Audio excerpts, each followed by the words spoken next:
നമുക്ക് എവരെ ടെസ്റ്റ് ചെയ്ത് നോക്കിയാലോ.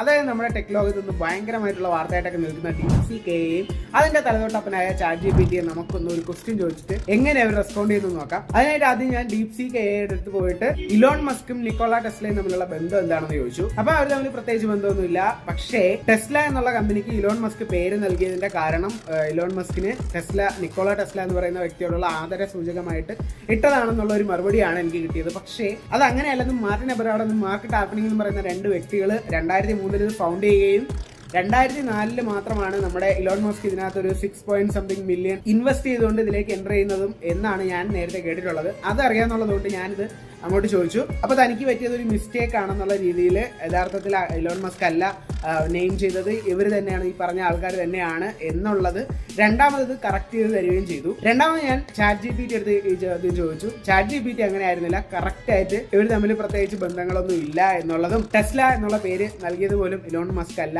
എന്നുള്ള രീതിയിൽ കറക്റ്റ് ആയിട്ട് തന്നെ എനിക്ക് ഉത്തരം തന്നിട്ടുണ്ടായിരുന്നു. അപ്പൊ ഇതിൽ നിന്ന് മനസ്സിലായ കാര്യം എന്താണെന്ന് വെച്ച് കഴിഞ്ഞാൽ നമ്മുടെ DeepSeek എന്ന് പറയുന്നത് വളരെ ബെറ്റർ ആയിട്ടുള്ള ഒരു ഓപ്ഷൻ തന്നെയാണെങ്കിൽ പോലും അത് സ്റ്റാർട്ടിംഗ് സ്റ്റേജിലാണ്. കുറേയൊക്കെ ഇമ്പ്രൂവ്മെന്റ് ഇനിയും വരാനുണ്ടെന്നുള്ളത് മനസ്സിലാക്കി ഉപയോഗിക്കണം എന്ന് പറയാൻ വേണ്ടിയിട്ട് ഈ വീഡിയോ എടുക്കണമെന്നുള്ള ഉദ്ദേശത്തിലല്ല ഞാനിത് ചോദിച്ചതെങ്കിൽ പോലും ഇങ്ങനെ ഒരു ഉത്തരം കണ്ടപ്പോഴത്തേക്ക് അത് നിങ്ങളടുത്ത് പറയണമെന്ന് തോന്നി. കാരണം വളരെ സീരിയസ് ആയിട്ടുള്ള റിസർച്ചുകളും പ്രോജക്റ്റുകളൊക്കെ ചെയ്യാൻ വേണ്ടിയിട്ട് AI ഉപയോഗിക്കുന്ന ആൾക്കാർ ഒരിക്കൽ കൂടി ഒന്ന് ക്രോസ് ചെക്ക് ചെയ്യേണ്ട ആവശ്യം DeepSeek ഉപയോഗിക്കുമ്പോൾ ഉണ്ട് എന്ന് പറയാൻ വേണ്ടിയിട്ടാണ് നമ്മൾ ഈ വീഡിയോ ചെയ്തത്.